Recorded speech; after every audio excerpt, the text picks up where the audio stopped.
A seleção brasileira vai entrar em campo pela primeira vez depois da Copa do Mundo neste sábado contra a seleção de Marrocos, que foi semifinalista da Copa do Mundo, ficando inclusive à frente da nossa seleção. E também será a primeira vez desde 2016 que a seleção brasileira não vai ter Tite ali na beira de campo. O treinador Ramon Menezes, com experiência em clubes como por exemplo o Vasco da Gama, CRB e o Vitória, foi quem convocou a seleção, visto que agora ele é suplente enquanto a CBF espera aí para contratar um treinador que vai ficar mesmo no comando da seleção. O que a gente sabe é que a lista de Ramon surpreendeu, isso porque claramente ele convocou jogadores que eram muito pedidos pela torcida brasileira, mas Tite não atendia. Será que Ramon consegue fazer a seleção jogar bem e tirar aquela má impressão da Copa do Mundo? Já que a gente vai ver a seleção brasileira entrar em campo pela primeira vez no pós-Copa, no vídeo de hoje a gente vai te contar o que aconteceu depois das Copas do Mundo. Meu nome é Alvin e bora pro vídeo. No vídeo de hoje a meta de likes é de 500 likes, pra gente poder fazer a parte 2 desse vídeo. Vamos começar voltando pra 2002 com a festa pós-penta. Pouco mais de 2 meses depois do triunfo sobre a Alemanha na final do Mundial de 2002, a seleção brasileira foi convocada para enfrentar o Paraguai em um amistoso disputado no Castelão, lá em Fortaleza. E o clima era de pura festa. Foi a última partida de Luiz Felipe Scolari no comando da seleção naquele vitorioso ciclo. A escalação inicial do Brasil contava com 11 jogadores que estiveram na Copa. Mesmo assim, o Brasil perdeu o jogo. Isso mesmo, o elenco do Penta foi superado pelo Paraguai por 1-0 dentro de casa. Como já dissemos, Filipão se despediu nesse dia. O Brasil foi a campo mais uma vez naquele ano com o Zagallo como um interino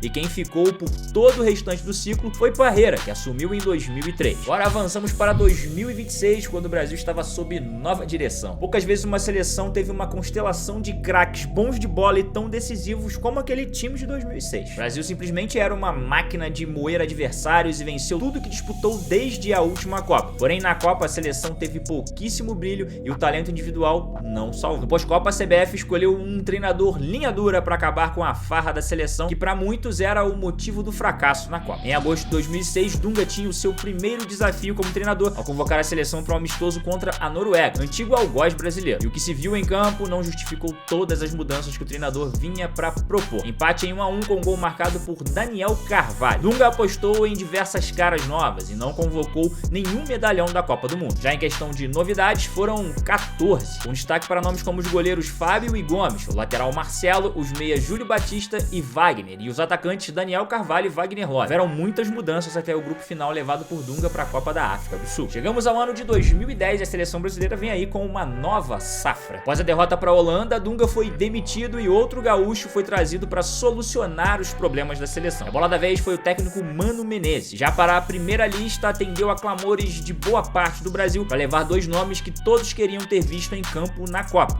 Neymar e Paulo Henrique Ganso. A primeira partida foi contra os Estados Unidos e o Brasil fez 2-0 com gols de Alexandre Pato e do próprio Neymar, atuando como o camisa 11. Mesmo com o triunfo, o Brasil teve diversas dificuldades no ciclo para a Copa de 2014, que aconteceria aqui no Brasil. E antes de te contar quem é o próximo do nosso vídeo, eu preciso te dar um recado da Estrela Bet. Clique agora no link da descrição e garanta até R$200 em bônus. É isso mesmo, para você poder fazer aquela fezinha no seu time favorito. Não esquece de colocar o cupom CAMISA10 na hora do seu primeiro depósito para garantir o bônus. Lembrando que esse site é proibido para menor de 18 anos e jogue sempre com muita responsabilidade. Porque lá na Estrela Bet é assim: jogou, brilhou. Agora bora voltar pro vídeo.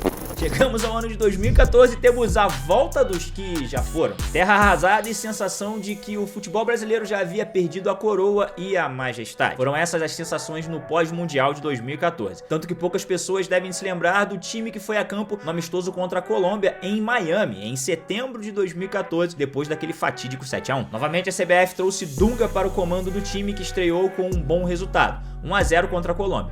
O gol solitário foi marcado por Neymar de falta. Dessa vez Dunga não barrou o nosso principal craque, mas trouxe diversas caras novas em relação ao grupo que havia jogado a Copa. E alguns deles permaneceram no grupo até a estreia da Copa da Rússia, mesmo que o próprio Dunga já não fosse mais o treinador, sendo substituído por Tite. Chegamos ao ano de 2018 agora. Novo time e um velho técnico. Primeiro treinador que ficou no comando da seleção por todo o ciclo por 2 Copas consecutivas desde Zagallo lá em 1974. Tite também foi o primeiro a ter que reconhecer seus próprios erros da primeira convocação e renovar a seleção que ele mesmo convocou para a última Copa. E como era de se esperar, muitos atletas que foram ao Mundial receberam nova chance, visto que tanto Tite quanto a CBF consideraram a eliminação para a Bélgica um acidente de percurso. As principais e quase únicas novidades foram o zagueiro Dedé do Cruzeiro e os meias Arthur e Lucas Paquetá, e o atacante volante Pedro do Fluminense. Uma grande curiosidade foi que o goleiro Hugo Neneca, na época ainda da base do Flamengo, recebeu a oportunidade de ir como terceiro goleiro. O Brasil venceu os Estados Unidos por 2-0 com gols de Roberto Firmino e Neymar ainda no primeiro tempo. Tite completou o ciclo até as quartas de final da Copa do Catar, onde por